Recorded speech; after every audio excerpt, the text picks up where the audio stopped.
4월 16일 수요일, 오늘 10% 이상 급등한 종목과 그 이유에 대해서 알아보겠습니다. 오늘 장은 오후 4시 키움증권 기준으로 코스피 지수는 1.21% 하락한 2447.43포인트로 마감했습니다. 외국인과 기관은 매도로 임한 가운데 개인은 매수로 대응했네요. 오늘 코스피 거래 대금은 6조 원입니다. 한편 코스닥 지수는 1.80% 하락한 699.11포인트로 마감했습니다. 외국인과 기관은 매도로 임한 가운데 개인은 매수로 대응했네요. 오늘 코스닥 거래 대금은 6조 원입니다. 그럼 본격적으로 오늘의 급등 종목들을 살펴볼게요. 오늘 10% 이상 급등한 종목은 총 33종목으로 코스피에서는 4종목, 코스닥에서는 29종목이 나왔습니다. 이 중 상한가 종목은 대한제당, 조선코퍼레이션, 포바이포, 상지건설, CMG제약, 시너지이노베이션, 케어랩스, SG헬스케어, SKAI, 메이슨캐피탈 10종목이고요. 오늘 하한가 종목은 브릿지 바이오테라피틱스 한 종목이 있었습니다. 총 33개의 급등 종목 중 상위 30개 종목들을 테마별로 묶어보니 4개 테마로 나눠볼 수 있었어요. 그 외 나머지는 개별 이슈로 오른 종목들인데요. 먼저 1번 원격 진료 테마입니다. 어제 장마감 후 더불어민주당 중소기업 특별위원회가 중소기업과 벤처기업 정책과제로 전문직역 인공지능 서비스를 선택했다고 전해졌습니다. 특별위원회는 법률 AI 분야와 의료 AI 분야가 앞으로 성장세를 이어갈 것으로 전망하고 이 같은 과제를 중앙당 정책위원회에 제안했다고 전해졌는데요. 이 같은 소식 속 민주당의 대선 공약에 의료 AI 분야가 이름을 올릴 수도 있다는 기대감이 나오면서 원격 진료와 의료 AI 관련주들이 수의 기대감을 입으며 강세를 보였습니다. 다음은 이번 한덕수 테마입니다. 어제 양당의 대선 후보를 뽑기 위한 당내 경선 후보 등록이 마감된 가운데 한덕수 국무총리가 참여하지 않았다고 전해졌습니다. 국민의힘은 1차 경선 진출자로 김문수, 한동훈, 홍준표, 나경원, 안철수, 양양자, 유정복, 이철수 예비후보를 선정했는데요. 다만 한 총리가 무소속으로 출마할 가능성도 거론되고 있으며 한 총리는 어제 광주에 있는 기아 오토랜드를 방문하는 등 대권 행보로 해석될 수 있는 스케줄을 이어가고 있다고 전해졌어요. 이 같은 소식 속 한덕수 관련주들이 강세를 보였습니다. 다음은 3번 AI 퓨리오사 테마입니다. 이재명 예비후보가 이틀 전 강남구에 있는 퓨리오사 AI를 방문한 가운데 일부 퓨리오사 관련주들이 상승세를 이어가고 있습니다. 퓨리오사는 인공지능에 특화된 반도체 칩을 설계하는 스타트업으로 퓨리오사의 백준호 대표는 삼성전자 및 미국 AMD의 엔지니어 출신이라고 알려져 있는데요. 퓨리오사는 최근 메타의 인수설이 있었던 기업이기도 합니다. 이재명 예비후보는 퓨리오사를 방문하여 연구개발 투자 방안과 정부의 역할 등에 대해 의견을 주고받았다고 전해졌어요.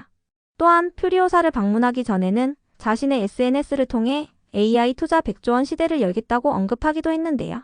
그 밖에도 한동훈 예비후보가 AI 관련 공약을 준비했다고 전해지면서 AI 및 퓨리오사 관련주 일부가 상승세를 이어갔습니다.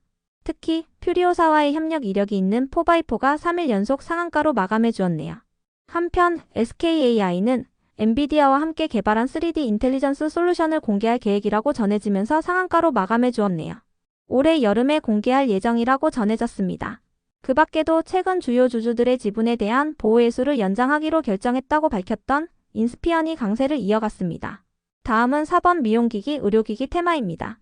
DB증권에서 보고서를 통해 올해 의료미용 업종의 1분기 수출액이 9.8억 달러를 기록한 가운데 상반기에는 실적이 저조할 수 있지만 하반기로 갈수록 실적이 개선될 것이라고 분석했습니다. 이 같은 분석을 토대로 의료미용 업종의 보유 비중을 높이는 투자 의견을 제시했는데요. 이 같은 분석에 미용기기 및 의료기기 기업들 일부가 상승세를 보였습니다. 그 외 나머지는 개별 이슈로 오른 종목들인데요. 먼저 상지건설은 이재명 관련주로 지속 부각되며 강세를 이어갔습니다. 상지건설은 연속된 급등으로 인해 어제 1일간 거래가 정지된 바 있으니 참고해주세요. 이어서 CMG제약은 구강필름 조현병 치료제인 메조피가 미국 FDA 품목 허가를 획득했다고 공시하며 상한가로 마감했습니다. 향후 구강필름 완제품을 생산하고 미국 시장에서 마케팅 활동을 진행할 예정이라고 밝혔는데요. 이 같은 소식 속 CMG제약의 최대 주주인 차바이오텍과 계열사인 차백신 연구소도 상승세로 마감해 주었네요. 다음으로 시너지이노베이션은 자회사인 유로바이오젠이 언론을 통해 미국 제약사인 사이렉스 바이오와 6.5조 원 규모의 라이선스 계약을 체결했다고 밝히면서 상한가로 마감했습니다. 이번 계약은 비만 및 치매 경구 치료제인 티솔라즐린의 개발과 상용화를 위한 계약인데요. 계약금은 선급금과 마일스톤을 포함하여 총 6조 5천억 원에 달하며 선급금과 신약 허가 신청까지의 마일스톤은 700억 원이라고 알려졌습니다. 이 같은 소식 속 시너지 이노베이션이 상한가에 들어간 가운데 시너지 이노베이션의 특수 관계자인 상상인도 강세로 마감해 주었네요. 이어서 주성코퍼레이션과 오늘 E&M, 아렌투 테크놀로지의 급등 이유는 파악되지 않았는데요. 세 종목은 모두 통신장비 관련주로 묶이는 종목입니다. 최근 통신장비 테마와 관련해서는 구글이 자체 보유한 광 케이블망을 레벨 5급의 완전자율 네트워크로 구현한다는 소식이 있었는데요. 구글은 콘텐츠 전송에 활용되는 망 효율을 높이고 통신사와 협력하여 네트워크 인공지능 시장을 선점하기 위해 이 같은 목표를 제시했다고 알려졌습니다. 이 중에서도 주성코퍼레이션은 5년 동안 거래가 정지된 뒤 최근 거래가 재개된 바 있습니다. 또한 오늘 E&M은 최근 전환사채 발행 후 만기 전 취득 공시가 있었으니 참고해주세요. 다음으로 메이슨 캐피탈과 서울식품의 급등 이유는 파악되지 않았습니다.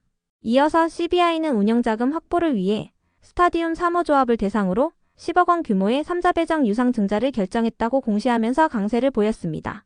발행 가격은 1,000원이며 CBI의 오늘 정규장 종가는 1,215원입니다. 상장 예정일은 5월 22일입니다. 다음으로 코칩을 비롯한 적층 세라믹 커패시터 관련주들이 상승했습니다. 삼성전기가 중국의 전기차 기업인 비아디에게 적층 세라믹 커패시터를 공급 중이라는 소식이 전해졌기 때문인데요. 삼성전기는 비아디를 포함한 중국의 차량용 전자장치 기업들에게 제품을 공급 중이라고 전해졌어요. 시장에서는 이번 계약 규모가 수천억 원대에 이를 것으로 추정하고 있습니다. 이 같은 소식 속 삼성전기의 전자장치용 적층 세라믹 커패시터 매출이 올해 1조 원을 넘어설 것이라는 전망도 나오면서 코칩이 관련주로 부각되며 강세로 마감해 주었네요. 코칩은 삼성전기의 적층 세라믹 커패시터 유통 및 판매사로 알려져 있습니다. 이어서 뉴보텍이 상승했습니다. 최근 서울시청역 부근에서 땅 꺼짐이 의심스럽다는 신고가 접수된 가운데 땅 꺼짐의 원인으로 노후된 하수관이 지목되고 있는데요. 밤사이 복구 작업이 진행되었으며 전국의 노후된 하수관 교체가 시급하다고 전해졌어요. 이 같은 소식에 상하수도관 사업을 하는 뉴보텍이 수혜 기대감을 입으며 강세를 이어갔습니다. 다음으로 3S는 경영권 분쟁 기대감을 입으며 상승했습니다. 사모펀드 기반의 투자 목적 회사인 한국웨이퍼홀딩스는 최근 3S의 주식 636만 주를 장내 매수로 확보했는데요. 해당 물량은 3S 전체 지분의 12%에 해당하며 기존 최대 주주가 보유했던 지분인 4.8%를 넘어서면서 최대 주주가 한국웨이퍼홀딩스로 변경됐습니다. 한국웨이퍼홀딩스는 3S와 중국 나무가 간의 거래를 지적하며 자금 운용 방식에 문제를 제기할 것으로 예상되고 있는데요. 여기에 대해 3S의 관계자는 회계적 법률적 하자는 전혀 없다고 반박했으며 이 같은 분위기 속 3S가 경영권 분쟁 기대감을 입고 있습니다. 이어서 노바텍을 비롯한 히토류 관련주들이 상승했습니다. 미국과 중국 간의 관세 전쟁이 격화되는 가운데 중국이 미국의 상호 관세에 대한 보복으로 히토류 수출을 금지하기로 했는데요. 이와 관련하여 트럼프 대통령은 히토류 수입으로 인한 국가 안보 영향을 조사하라고 지시했어요. 이 같은 소식 속 히토류 관련주들이 시장에서 지속 부각되며 상승세를 이어갔습니다. 노바텍은 히토류 금속계 자석 중 네오디움 자석을 이용한 사업을 하고 있으며 종속회사를 통해 중국 합작법인을 설립하여 안정적인 히토류 공급망 체계를 갖추고 있다고 알려졌습니다. 다음으로 DN오토모티브는 자회사의 기업 공개 기대감을 입으며 강세를 보인 것으로 파악됩니다. 최근 미국의 행동주의 펀드인 블루오카 캐피탈이 DN오토모티브의 주주로 합류한 가운데 자회사인 DN솔루션즈의 기업 공개에 대해 언급했다고 전해졌습니다. 이어서 캠퍼스N이 토큰증권 관련주로 부각되며 강세를 이어갔습니다. 어제 이재명 예비후보의 싱크탱크에 김용진 교수가 참여한다는 소식이 전해진 바 있는데요. 싱크탱크란 일종의 정책연구소를 의미합니다. 이 같은 소식 속 김용진 교수가 얼마 전 열렸던 토큰증권 간담회를 주최했던 이력이 부각되면서 토큰증권 관련주들이 수혜 기대감을 입고 있는데요. 캠퍼스에는 상반기 중으로 콘텐츠를 기반으로 한 토큰증권 플랫폼 개발을 완료하고 본격적인 사업 추진에 나서는 것이 목표라고 전해졌습니다. 다음으로 SMCG를 비롯한 화장품 기업들이 상승했습니다. 메리츠증권에서 보고서를 통해 화장품 기업들의 1분기 실적이 예상치를 상회할 것으로 전망했기 때문인데요. 특히 유럽 매출 비중이 높은 아모레퍼시픽과 실리콘투 그리고 APR의 실적을 지켜볼 필요가 있다고 밝혔어요. 또한 화장품 용기의 경계가 유리로 확장하고 있으며 유리용기가 립스틱과 마스카라까지 카테고리를 넓히고 있다고 설명했는데요. 이 같은 분석에 화장품주 중에서도 화장품용 유리용기를 생산하는 SMCG가 강세를 보였습니다. 끝으로 오늘은 하한가를 간 종목도 한 개가 있었는데요. 브릿지 바이오 테라피틱스는 월요일 장마감 후 임상시험 결과를 공시하면서 이틀 연속 하한가로 마감했습니다. 특발성 폐섬유증 치료제인 BBT-877의 임상 이상을 진행한 결과 유효성을 입증하는 데 실패했다고 밝히면서 급락세를 보였습니다. 그럼 오늘의 거래량과 거래대금 상위 종목들을 시장별로 살펴보고 마칠게요. 대체거래소 도입으로 인해 3시 30분까지의 데이터와 다소 차이가 있을 수 있습니다. 먼저 코스피 시장에서 거래량 상위를 기록한 종목을 살펴보겠습니다.